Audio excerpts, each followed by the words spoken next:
O livro de 1 Coríntios,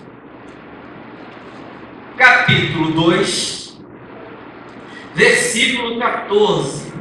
O livro de Coríntios é interessante porque ele fala do amor e ele fala um pouco da loucura do amor de Deus. Então, existem diversos outros versículos sobre o amor de Deus e sobre quão louco é esse amor e por que nós entendemos esse amor como algo louco, uma coisa que não se pode medir humanamente falando. Então, 1 Coríntios 2, versículo 14, diz assim, ficou bacana o estilo do slide aí, gostei.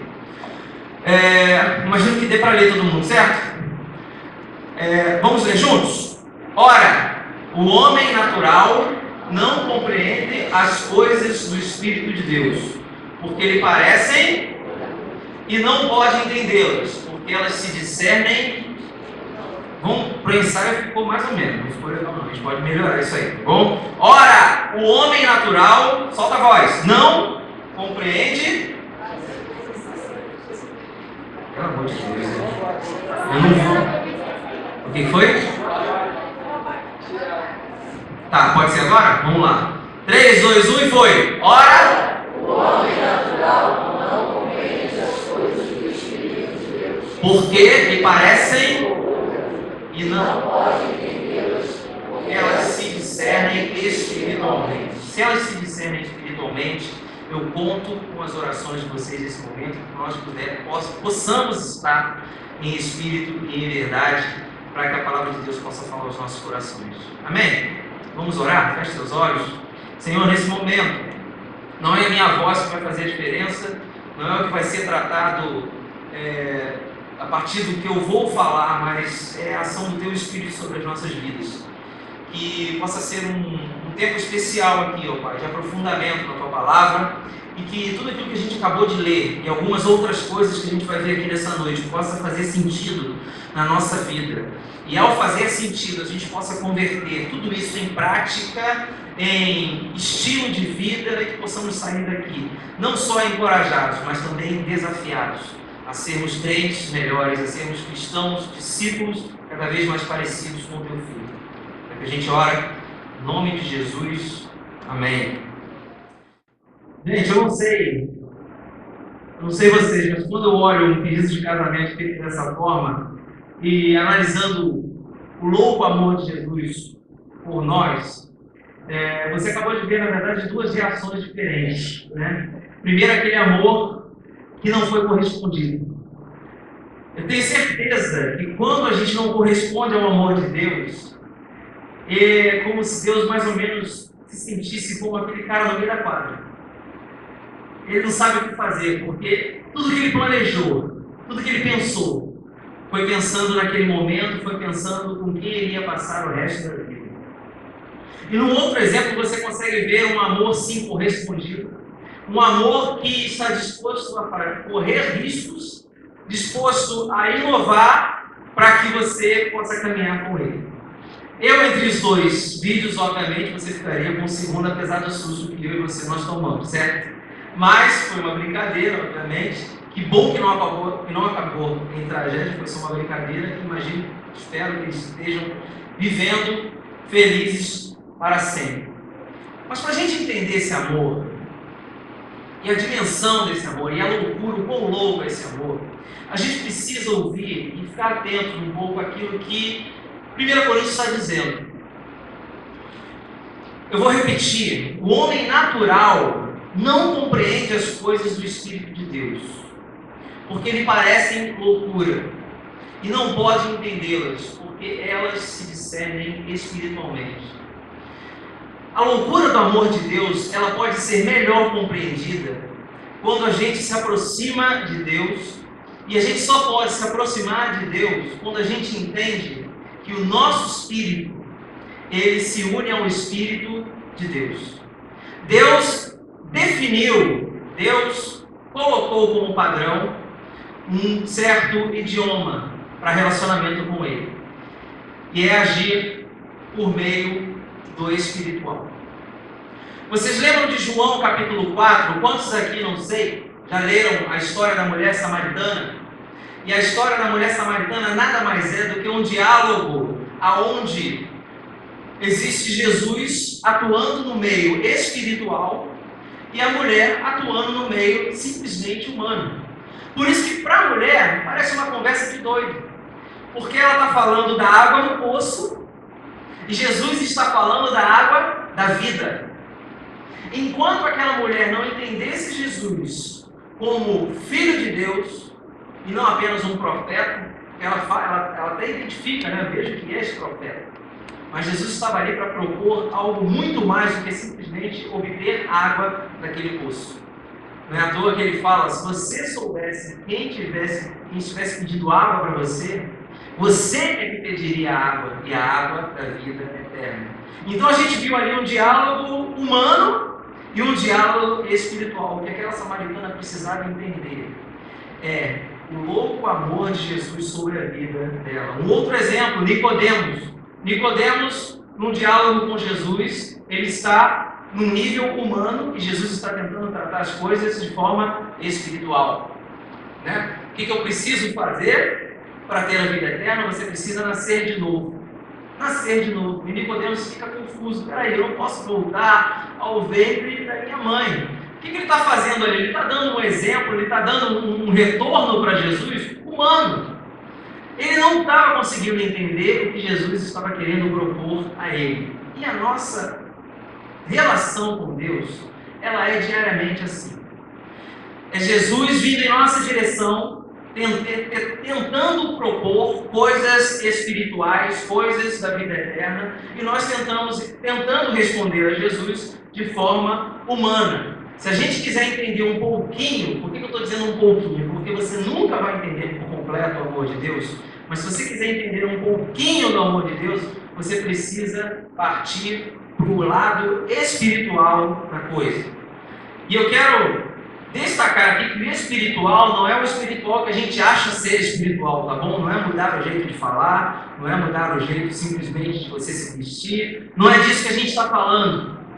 Não é disso que a gente está falando. Eu rodo pelas igrejas falando sobre adoração e é impressionante como nós humanos teimamos em dar padrões para as coisas, certo? A gente dá padrão para uma vida com Deus, a gente dá padrão como deve ser um culto e a gente dá padrão também para a nossa adoração. E Jesus nunca fez isso. A Bíblia nunca nos ensinou e nunca nos encorajou isso. Mas quando as pessoas perguntam qual é o jeito certo de adorar, ou qual é a forma, qual é a melhor forma, o único padrão que a Bíblia nos deu foi Espírito e Verdade, que está em próprio João, capítulo 4. Porque a samaritana, ela faz uma pergunta, na verdade, padrão, né?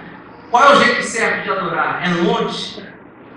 Vocês falam que é em Jerusalém? Afinal de contas, qual é o jeito certo de adorar? E Jesus responde: olha, haverá o tempo de fato, já chegou, em que os verdadeiros adoradores adorarão ao Pai em espírito e em verdade. Pronto. Você quer padrão para adoração? É em espírito e em verdade. Mais uma vez, Jesus estava tentando puxar a samaritana para a questão espiritual. Então, o que a gente entende aqui, e vê em 1 Coríntios 2,14, é que o louco amor de Deus, ele precisa ser compreendido a partir do momento em que a gente se aproxima dele.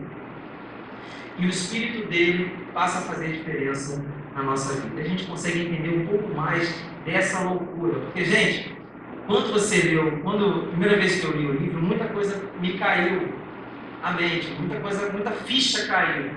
Eu, praticamente, estou na igreja desde pequenininho. E muita coisa foi fazendo sentido ao longo da minha vida. Não foi com 10 anos, tudo fez sentido, eu me batizei com 9 anos. Não foi ali que tudo fez sentido. Não foi num momento em que eu tive uma profunda experiência com Deus aos 17 anos. Mas, à medida em que eu vou crescendo e venho procurado entregar a minha vida a Deus, por mais que muitas vezes eu não consiga, Deus tem feito a obra. E um pouco desse louco amor começa a fazer sentido para mim.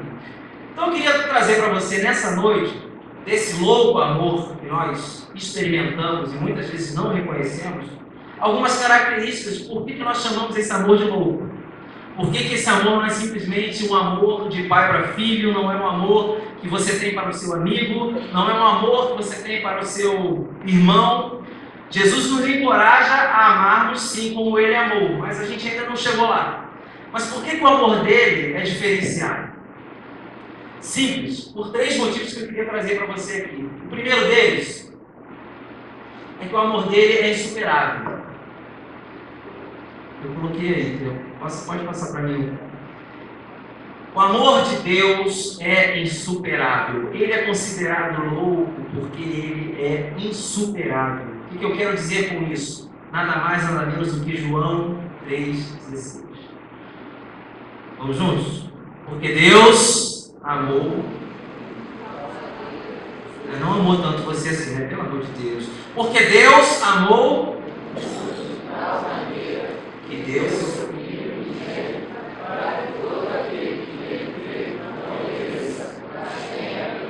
Deus amou o mundo de tal maneira. Você já parou para pensar nessa expressão de tal maneira? Deus amou o mundo de tal maneira. Deus amou o mundo de forma que ninguém conseguiria amar. Deus entregou o melhor que Ele tinha. O que a Bíblia está querendo dizer, o que João está querendo dizer, olha, o nível de amor de Deus para com o homem é tão grande que a única forma de mostrar esse amor não é enviando o melhor dos anjos, não é enviando um ser celestial, porque poderia resolver o problema, mandar simplesmente alguém que estivesse no céu. Você aqui, você está falando santo, santo, santo para mim, vem cá, você desce lá, me representa, morre pela humanidade. Mas Ele amou o mundo de uma forma na qual Ele precisava demonstrar tamanha excelência. E como Ele demonstrou isso? Dando o seu melhor. O melhor que Ele tinha lá nos céus era o seu Filho. O que eu quero dizer com isso? Que o amor dele é insuperável. O que isso significa? Que você não precisa, e você pode passar o próximo slide, esperar por um amor maior. Não espere por um amor maior. E eu vou mais longe. Não espere algo maior vindo da parte de Deus em sua direção. O que aconteceu na sua vida de mais extraordinário foi há 2000 anos atrás. Muitos de nós, eu também, caímos na armadilha de acharmos que o melhor de Deus está por vir. Já ouviu essa frase? Eu já falei muitas vezes, mas para pensar, ela não faz sentido. O melhor de Deus não está por vir, o melhor de Deus já veio. O melhor de Deus não está por vir, o melhor de Deus já veio. E aí que vem uma coisa interessante, toda a tua vida cristã não pode ser baseada no que você vai alcançar. A sua vida cristã ela deve ser baseada em quem alcançou por você. E aí que está a diferença de uma vida cristã, sincera, genuína, para aquilo que a gente chama de religião. Religião é isso, você faz para poder alcançar. Você faz para poder ser amado.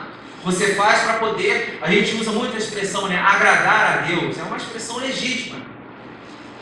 Mas a gente confunde agradar a Deus com impressionar a Deus. Eu vou falar um pouquinho mais para frente sobre isso. Mas você, por exemplo, não adora para agradar. Você não adora para alcançar algo. Você adora porque você foi alcançado. Então toda a tua vida, queridão, precisa ser baseado pelo que Jesus já fez. Não pelo que Ele vai fazer. E Ele ainda faz. E glória a Deus por isso. Mas entenda uma coisa. Não espere por um amor maior do que você já experimentou através do sacrifício de Jesus. Tem aquela música, né? Quero um amor maior. Tadinho Jota Quest, estava errado. Acabou. Não tem mais nada para vir que vai surpreender. O melhor de Deus não está por vir. O melhor de Deus já aconteceu. Talvez o que a gente precisa é reconhecer isso. E a partir do momento que a gente reconhece isso, aí pula do nosso coração a gratidão, o reconhecimento. E aí você começa a fazer as coisas, você começa a mudar o seu jeito de viver, não para que você alcance algo, mas porque você foi alcançado. Então é esse amor insuperável que vai fazer com que a gente Não espere mais nada e passe a viver de acordo com a vontade dele, pelo que ele fez por nós. O amor de Deus é insuperável. Não espere mais nada além do que ele fez por você. Viva a partir do que ele fez por você. Amém? Segundo ponto, o amor de Deus é inexplicável. Inexplicável. É loucura? É loucura para a humanidade? Porque você não consegue explicar. É por isso que no início de Atos, quando os discípulos são desafiados e eles recebem o Espírito Santo, o mandado de Jesus ali naquele momento não é que através do Espírito Santo, pelo poder do Espírito Santo, os discípulos seriam explicadores do Evangelho. E Deus não nos chamou para explicar o Evangelho. Deus simplesmente nos chamou para sermos testemunhas. Então o que você faz com a sua vida é nada mais, nada menos do que falar do que você experimenta. Porque a testemunha, tem advogado aqui? Tem advogado aqui, estudante de direito? Testemunha é aquela pessoa que fala do que ela viu, viveu, presenciou e experimentou, tá certo? Por aí, né? De certa forma. Você não vai chamar uma pessoa para depor sobre um caso, relatar uma cena. Você não vai chamar uma pessoa que não estava na cena, você vai? Meio loucura, né? Então, quando Jesus nos chama para sermos testemunhas, é porque Ele nos convida a uma vida de relacionamento com Ele, automaticamente. Porque você só vai poder falar daquilo que você presencia, daquilo que você experimenta, daquilo que você vê, daquilo que você vive. Então, o amor de Deus, ele é inexplicável, e a crise do homem é querer entender isso. A gente quer entender demais as questões de Deus em relação a gente. O homem, ele gosta dessa busca, né? As crises do homem giram em torno da busca de saber quem ele é, de onde ele veio, qual o sentido da vida. Toda a ciência, muitas das vezes, é baseada nisso. E, infelizmente, a gente não vai conseguir entender tudo. E eu queria trazer para você uma diferença entre entender e conhecer. Porque Deus nos chama e nos encoraja, sim, a conhecê-lo. Mas Ele não te garantiu que você irá conhecê-lo por completo aqui, neste lugar. Certo? Mas é um desafio nosso buscar conhecê-lo. Mas, ainda assim, que você busca, o amor dele é inexplicável. Então, não tente entender o amor de Deus por completo. E Efésios 3,19 diz que nós iremos sim, devemos conhecer o amor de Deus, o amor de Cristo, que excede todo o conhecimento, para que vocês sejam cheios de toda a plenitude de Deus. Ora, se o amor de Cristo excede todo o conhecimento, por mais que você tenha todo o conhecimento, ainda assim você não vai conhecer o amor de Deus por completo. E o que isso muda na sua relação com Deus? Nada. Nada. Desde que a sua busca permaneça. Desde que a sua vontade de conhecer permaneça. Mas ainda assim, muita coisa nesse mundo você não vai entender. E o que eu queria encorajar você nessa noite é que você não tome como base o seu entendimento para você elevar ou não o nível do seu relacionamento. Não tome como base você conhecer a Deus e prosseguir em conhecê-lo, como estava estampado no início do culto aqui. Você não tome como base o fato de Jesus não se mostrar por completo, o fato dos planos de Deus não serem claros para você. Não tome isso como base para você não buscar mais. Pelo contrário, é um desejo de Deus que você busque, e busque sempre. Mas entenda que o amor dele, por muitas vezes, diversas vezes, ele é inexplicável. E ele é louco por isso. Nós o chamamos de louco amor porque a gente não vai entender muita coisa. E olha, eu tenho uma lista de coisas que eu vou perguntar ao Senhor e aos heróis da fé lá no céu. Porque muita coisa eu não entendo, tem muita coisa que eu não vou entender e eu acho que eu vou ficar sem entender. E você pode ver pessoas, por exemplo, como Paulo, que caminhava com Deus, era um homem de fé, um cara extremamente instruído, Na época, o cara fazia a PUC dos treinamentos judaicos, né? Gamaliel era um cara extremamente conceituadíssimo. E Paulo estava lá com ele. Então Paulo era um profundo conhecedor da lei judaica. E esse homem vira e diz, no 1 Coríntios 13, pois em parte conhecemos e em parte profetizamos. Ou seja, como se ele estivesse dizendo aqui, cara, eu, escritor Paulo, de tantas cartas, em parte conheço a Deus. E olha que esse cara teve um encontro literal com Jesus no caminho de Damasco. E você teve um encontro com Jesus literal no caminho de Damasco e ainda assim conhece em parte, é porque o amor de Deus de fato excede todo o conhecimento. Mas ele diz, quando porém vier o que é perfeito, o que é imperfeito desaparecerá. Jó era tido por Deus como um dos homens mais tementes, desafiado pelo diabo.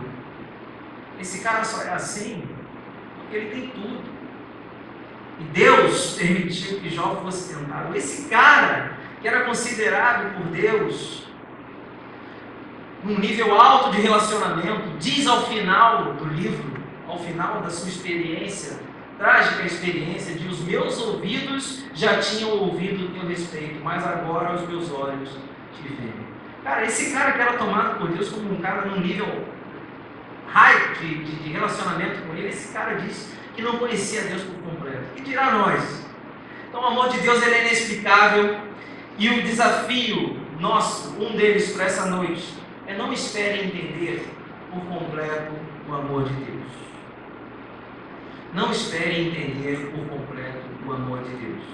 Se você for tomar o seu relacionamento com Deus com base no que você precisa entender, vai dar ruim. Porque você vai se decepcionar. É por isso que muitas das vezes você vai para um culto e você talvez não tenha aquela sensação de que Deus está presente, por mais que Ele esteja, por Ele ser onipresente. Mas eu já vi muito isso. Não, hoje eu senti que... Quem disse que a relação com Deus é com base no que você sente? Com base no que você vê. É com base no que você vê. Deus usa a emoção? Usa. Sem sombra de dúvida. Estava vendo esse vídeo aqui desse moço que eu não sei falar o nome. Alguém sabe falar o nome dele direitinho? Assim, não sei também. Divide-se que ela divide. Tá. Enfim, gente, falar que Deus não usa um vídeo desse para te pegar pela emoção e através da emoção Ele fala com você, é uma heresia, quase uma heresia. Agora, Deus não é só emoção. Deus é muita razão. Muita razão. O que Paulo chama aos Romanos no capítulo 12 é que o culto seja algo racional, ou seja, cara, pense naquilo que você está falando. Que aquilo que você está cantando ou prestando ao Senhor faça sentido para você. Não passe a repetir a esmo qualquer coisa sem saber o que você está falando. É muito racional, mas ainda assim é inexplicável e você não pode faltar. Essa falta de algumas coisas no conhecimento seu em relação a Deus como base do seu relacionamento com Ele. O amor de Deus, Ele é definitivamente inexplicável. E o terceiro ponto, o amor de Deus é louco porque Ele é nada mais, nada menos do que incondicional.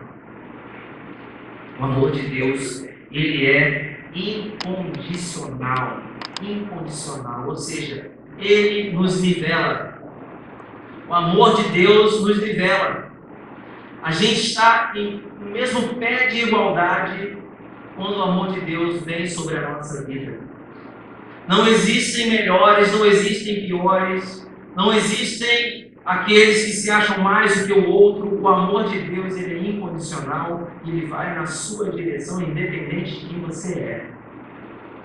Você não precisa se tornar algo para ser merecedor do amor de Deus. Você não precisa ser algo para se tornar merecedor do amor de Deus. O amor de Deus, ele nos nivela. E olha, ele nos nivela por baixo, tá? Ele nos nivela por baixo. Romanos é um exemplo clássico sobre isso. O que é o livro de Romanos? Nada mais é do que judeus tentando ser melhores que gentios. Pronto, resolvi o livro de Romanos para você. Tudo bem, existe a versão mais teológica. É considerado por muitos estudiosos como um grande livro do plano de salvação de Jesus Cristo para a humanidade. Muitos teólogos tomam o livro de Romanos como uma verdadeira teologia sistemática. É um livro espetacular, um dos livros mais complexos. O comentário de Romanos, do John Stott, é uma das coisas mais difíceis de se ler. Mas o resumo claro, básico do livro de Romanos é judeus tentando ser melhores que os gentios, gentios tentando ser melhores que os judeus. Basicamente é isso. A briga começa a se travar porque os dois estão no mesmo ambiente. Agora os dois estão unidos por Cristo. Então vem o judeu, mais ou menos como você fosse juntar uma igreja de 5 anos, extremamente renovada, com uma igreja tradicional de 100 anos. Então vem a igreja tradicional, quer impor os padrões dela, a igreja mais novinha entende que não precisa, porque Cristo age pela graça e tudo mais. O entrave bíblico é todo assim. Você pode aconselhar você a ler depois, mas o que acontece? Paulo vai lá e escreve uma carta e nivela todo mundo por baixo. Olha o que diz o capítulo 3, do 20 ao 24. Portanto, ninguém será declarado justo diante dele, baseando-se na obediência à lei. Pois é mediante a lei que nos tornamos plenamente conscientes do pecado. Mas agora se manifestou uma justiça que provém de Deus, independente da lei, de qual testemunham a lei e os profetas. Justiça de Deus mediante a fé em Jesus Cristo, para todos os que creem. Olha o que ele diz agora. Não há distinção, pois todos pecaram e estão destituídos da glória de Deus. Essa é a nossa condição inicial. Nivelou. Não tem judeu querendo crescer para cima de gentio e vice-versa. Entende o que Paulo estava querendo fazer ali? Todos pecaram e estão destituídos da glória de Deus, sendo justificados gratuitamente por sua graça, por meio da redenção que há em Cristo Jesus. Então, o amor de Deus ele é incondicional. Ele veio para o judeu, ele veio para o gentio, ele veio para aquela pessoa que você não gosta, ele veio para aquela pessoa que você não vai com a cara, ele veio para aquela pessoa que você tem raiva quando vê na televisão o que ele fez. Ele veio para os piores bandidos dessa humanidade.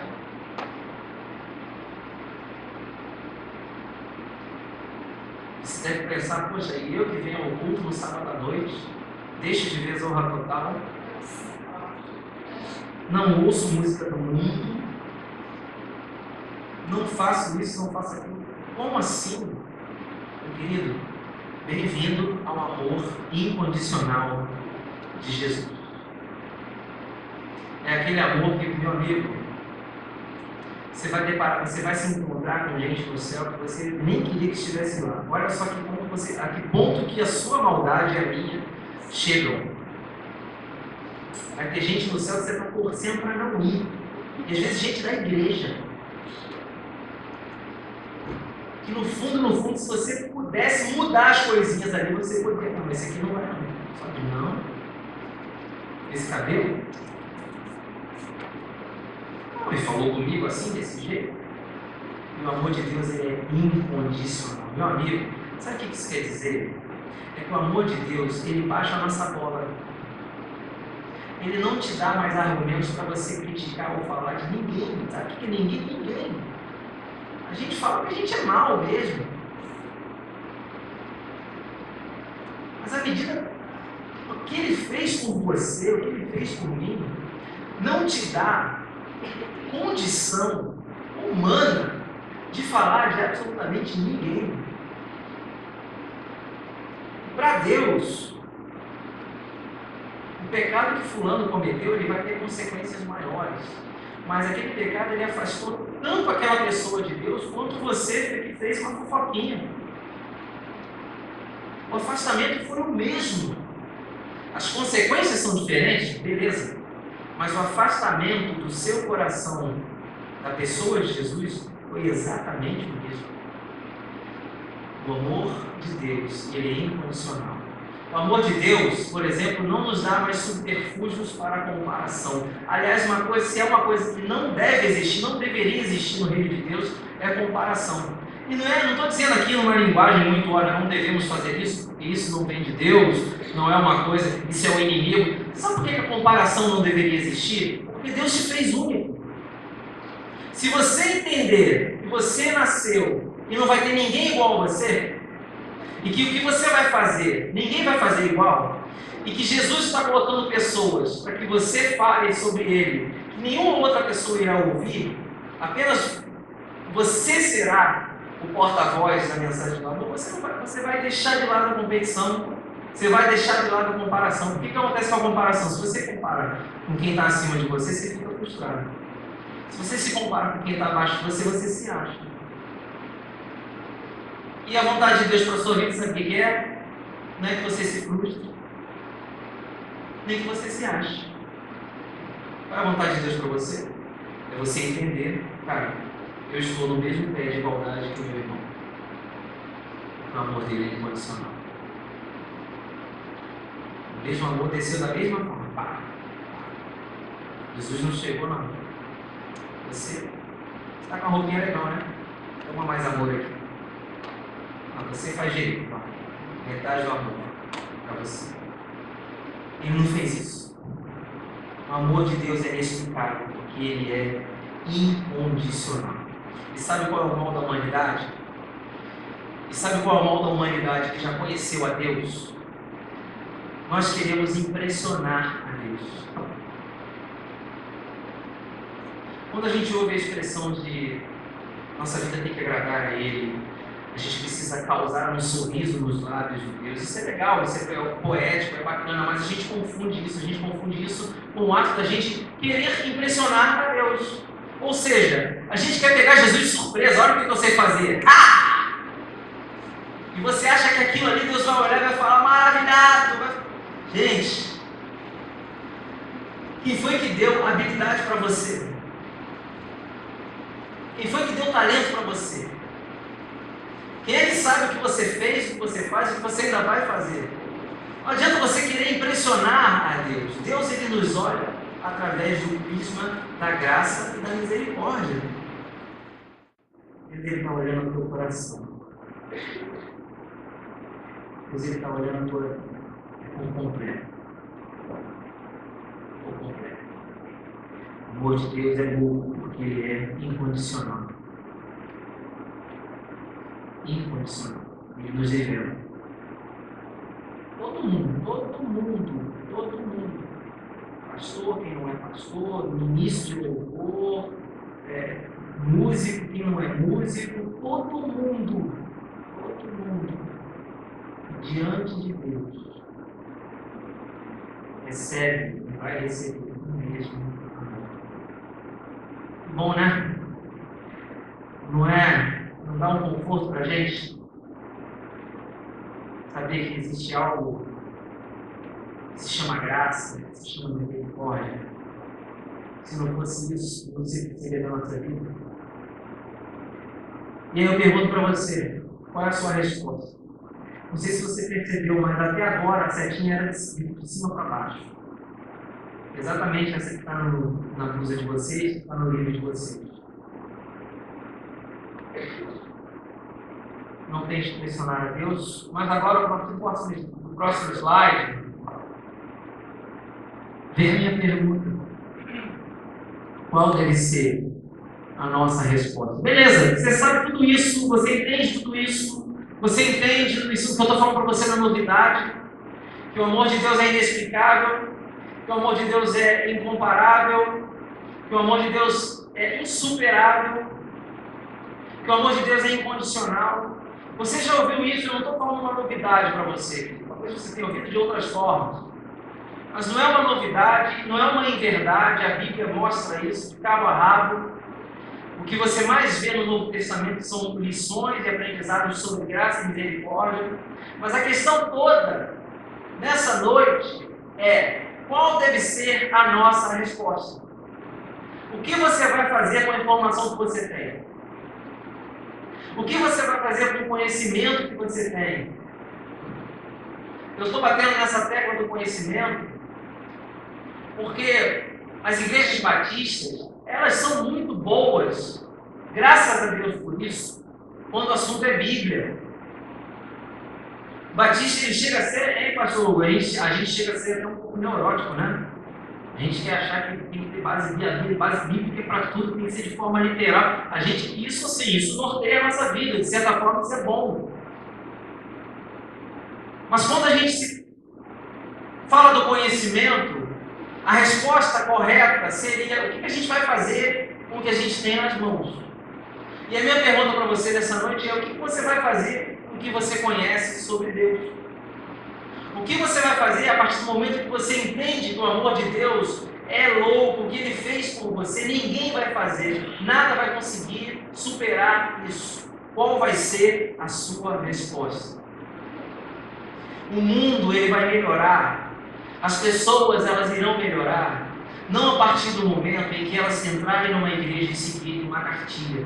Elas vão melhorar e nós iremos melhorar a partir do momento em que nós entendermos o que Cristo fez por nós naquela cruz. Qual deve ser a nossa resposta? Eu trouxe aqui algumas sugestões. Apesar de não existir métrica para isso. O que eu vou fazer aqui é algo que eu nem gosto muito, de que simplesmente você colocar o relacionamento de Deus em tópicos. Isso não existe. Mas o que eu quero tentar aqui nessa noite é esclarecer para a gente como a gente pode dar o primeiro passo em busca de uma reconstrução na nossa vida. A gente falou que o amor de Deus é insuperável, certo? No início eu falei que o amor de Deus é insuperável. E qual a sua resposta ao insuperável? Responda com excelência. Responda com excelência. O que é excelência? É perfeccionismo? Não. Excelência é você ter a certeza e convicção do seu coração de que você deu o seu melhor. Se o amor de Deus é insuperável, porque Ele deu o seu melhor, responda a esse amor com excelência em tudo que você fizer. Tudo que você fizer, passe a ser para a glória de Deus. É o que alguns autores chamam de corandel, né? Viver para a glória de Deus, direto, sem parar. E quando a gente passa a viver com excelência, a gente não mede números, a gente não faz agenda, a gente não serve na igreja quando dá tempo. A gente não faz algo na igreja porque sobrou um tempinho. A gente não fala do amor de Deus só quando a gente vai evangelizar. Isso passa a ser algo natural na sua vida. Lá na igreja, no Ministério de Música, eu tentei abolir aquela expressão: você é do louvor? Eu estou dando uma forcinha. Que forcinha, cara? Deus não precisa da tua forcinha, não. É você para dar forcinha a Deus? É isso mesmo que eu estou ouvindo? Você não tem que dar forcinha a Deus. Deus que tem que dar força para você, cara. Porque sem Deus você não consegue viver. Sem Deus você não consegue andar, você não consegue falar. Ele sustenta a tua vida.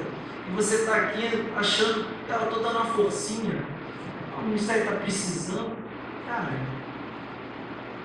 vai de corpo e alma, cara. Tem uma expressão americana que diz: go big or go home. Faça grande, faça direito, cara, ou vai para casa, bro. A gente andou muito tempo com essa cultura de que na igreja você pode fazer a coisa mais ou menos, né? Mas no trabalho você se integra. Não, na tua monografia tem que ser 10 com louvor, né? Ou seja, tem que ser 10 e ainda tem que ter uma laborinha lá tocando, 10 com louvor, entendeu? Péssimo, né? Mas, cara, olha, Tua monografia tem que ser a melhor, porque você quer fazer a melhor, no teu trabalho você tem que ser o melhor, e aquela coisa. E na igreja você fica toda na forcinha. Que forcinha? Não existe forcinha. Tem coisas que a gente tem que tirar da igreja que contaminam, e quando você vai contaminando o outro, quando você vê, você poderia estar fazendo o melhor e não faz. Então, algo que foi insuperável, se você entendeu que o que Cristo fez por você, ninguém mais vai fazer, responda a esse amor com excelência. Responda a esse amor. Não vem para a igreja porque sobrou tempo. Até porque acho que Deus prefere que você não venha. Lembra lá em Apocalipse, quando ele fala do quente, do morno? Do quente, do morno e do frio, né? O que ele fala lá? É preferível que fosse frio. Porque o frio, uma hora vai bater na consciência e ele vai ser resgatado. Agora o morno não, cara. O morno fica aqui. Inclusive nesse livro, depois você busca mais, no livro ele fala assim, características de um crente morno. Aí uma das características é assim, ele vai à igreja todo domingo. Fiquei com medo, cara. Pô. Tá lá, uma das características do crente morno, ele vai à igreja todo domingo.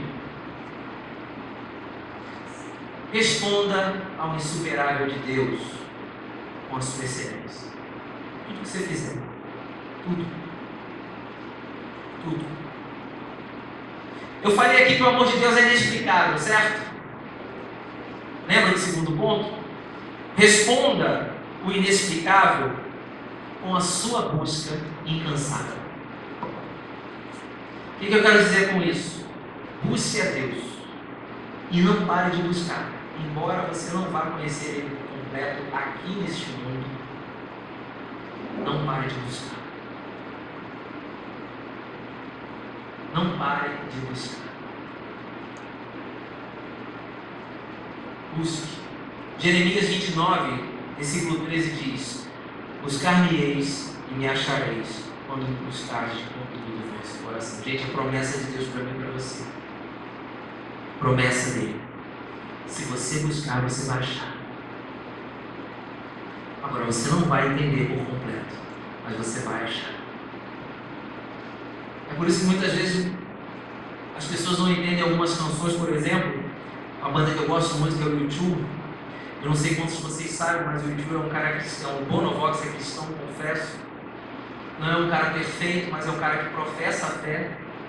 E ele tem uma música que diz: eu ainda não encontrei o que eu estou procurando. E muitos cristãos criticaram: poxa, o cara não é convertido? Como é que ele ainda não encontrou o que ele está procurando? O que ele está querendo dizer naquela canção é que a busca precisa ser constante. A busca precisa ser constante. Paulo, na sua plenitude de relacionamento com Deus, diz aos Filipenses: eu ainda não cheguei lá, eu ainda estou prosseguindo para o alvo. Cara, se Paulo teve a vida que teve e ainda está prosseguindo para o alvo, que dirá eu? Paulo tomou surra, em nome de Deus. Eu nunca tomei nenhum pescotapa. Se Paulo, que apanhou, foi preso, encontrou Jesus no caminho de Damasco, ainda não chegou lá, prossegue para o alvo, que dirá eu? Busque. Não deixe de buscar. Não deixe de buscar. Torne a sua busca algo incansável. Aquilo que é inexplicável, você responde com a sua busca incansável. Aquilo que é inexplicável, você responde com a sua busca que é incansável. E ao incondicional, o que você vai fazer? Como é que você vai responder ao amor incondicional de Jesus? Como é que você vai responder ao amor incondicional de Deus?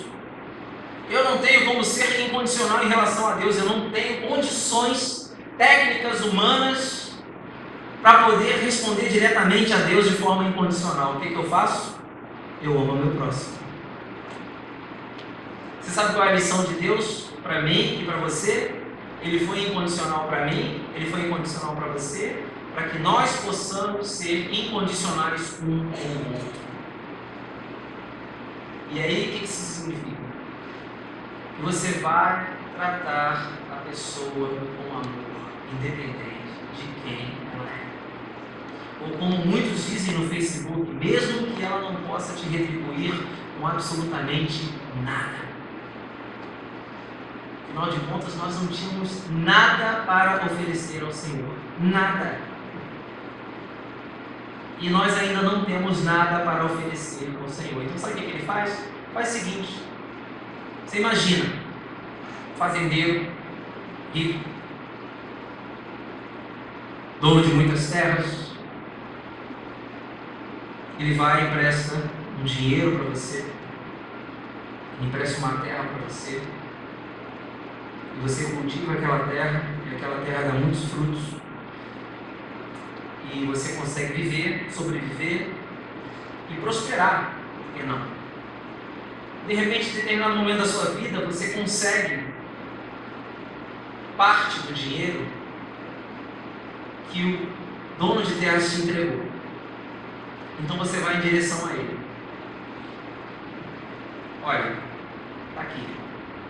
Esse aqui está o dinheiro que você me emprestou para que eu pudesse reconstruir a minha vida. E ele chega para você e fala o seguinte: faz o seguinte, eu não preciso desse dinheiro. Pega esse dinheiro e tenta reconstruir uma outra vida. Pega esse dinheiro e dê para algum fazendeiro que esteja falindo, para alguém que precise reconstruir a sua vida. E você vai lá e faz com a outra pessoa o mesmo que aquele fazendeiro fez por você. Por que o fazendeiro mor não aceitou o dinheiro? Ele não precisava. Você sabe o que Deus faz com a gente? Você quer retribuir o amor de Deus? É como se Deus estivesse falando para você: cara, olha só, você quer me retribuir com amor? Olha para o teu lado. Olha para o teu lado. Lá na igreja a gente fala o seguinte: a adoração, ela precisa ser feita com os olhos para o céu, com os pés no chão e com as mãos para o lado. Nossa mão na adoração, ela não precisa ser estendida para cima, ela precisa ser estendida para o lado. Porque a nossa demonstração de amor a Deus não vem isso aqui. Vem isso aqui. É minha mão, cara. Não vai. Entende? É uma música do Palavra Antiga. Vocês conhecem Palavra Antiga aqui? Banda Palavra Antiga? Procure no YouTube depois. E o amor que nos faz um, a música diz. Tem uma hora que ele diz: para descobrir um amor que vai além dos meus versos, que parece dizer que é o Senhor quem pergunta: onde está você que diz que me adora, mas não estende a mão? Onde está você que diz que me adora e não estende a mão? Responda o incondicional do amor ao próximo. Todo mundo conhece João 3,16, a gente recitou aqui, né? Mas poucos de nós valorizamos 1 João 3,16. Que diz assim: conhecemos o amor de Cristo, que Ele deu a sua vida por nós, e nós devemos dar a vida pelos irmãos. Para a igreja viver hoje, querido, o 1 João 3,16 faz muito mais sentido que João 3,16. Para que as pessoas aí fora conheçam Deus, João 3,16. Para que a igreja possa viver a sua legitimidade, 1 João 3,16. Se você não lembrar de nada do que eu falei aqui hoje, sai com esses dois versos. Para os de fora, João 3,16. Aqui dentro, 1 João 3,16. E encerrar com essa música que eu sei que vocês vão cantar aqui. E para mim é um resumo do que é o louco amor de Jesus. O amor mais louco do mundo. Dá atenção a quem não presta, sorri para quem a maioria detesta, perdoa quando nada mais resta. O amor mais louco do mundo diz sim quando devia dizer não, que ao invés de fugir, estende a mão.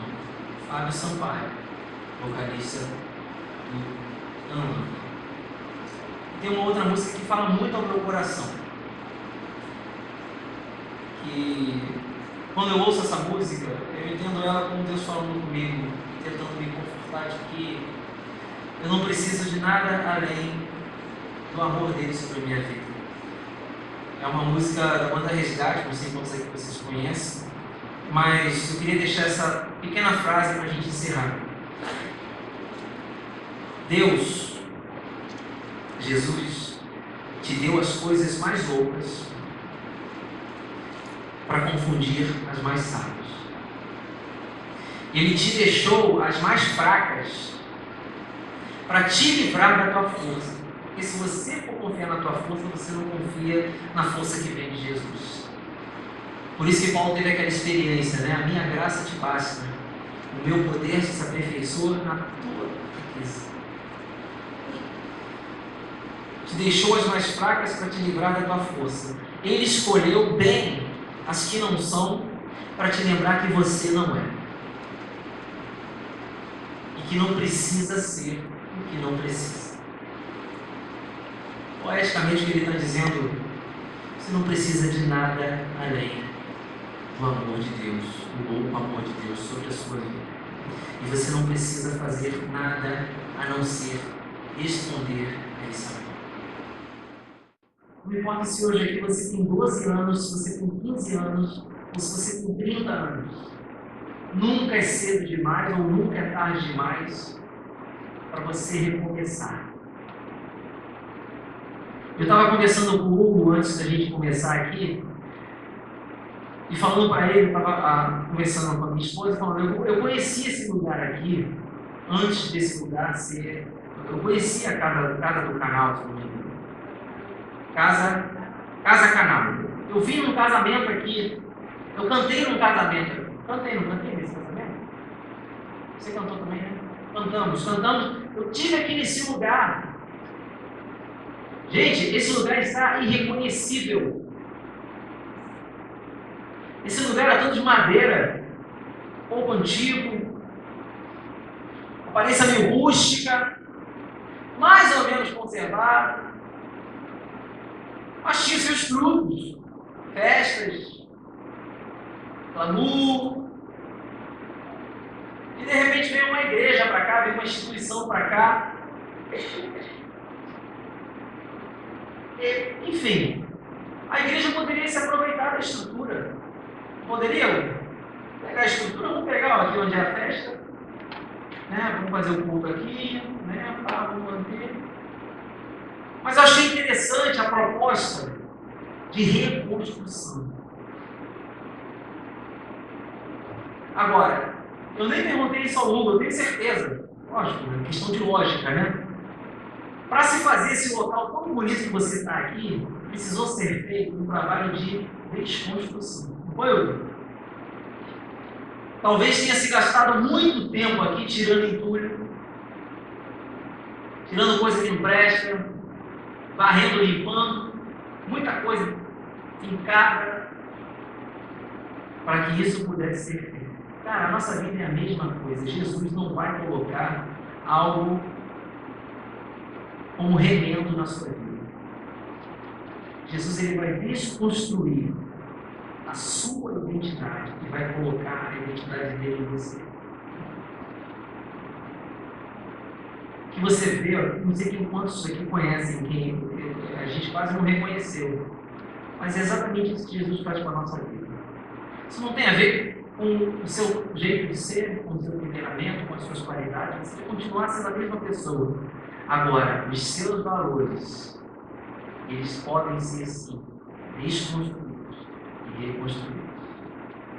Que Deus nos abençoe e continue a derramar sobre a nossa vida toda a graça e toda a misericórdia, e que a gente continue assim, ó, nivelado por baixo, dependentes da graça desse louco amor. Amém? Não importa quem você é, não importa o que você fez, Jesus conhece o seu interior também. Ele não desiste de você, Ele se importa com você, Ele compreende seu caminhar. Nunca vi um amor tão grande.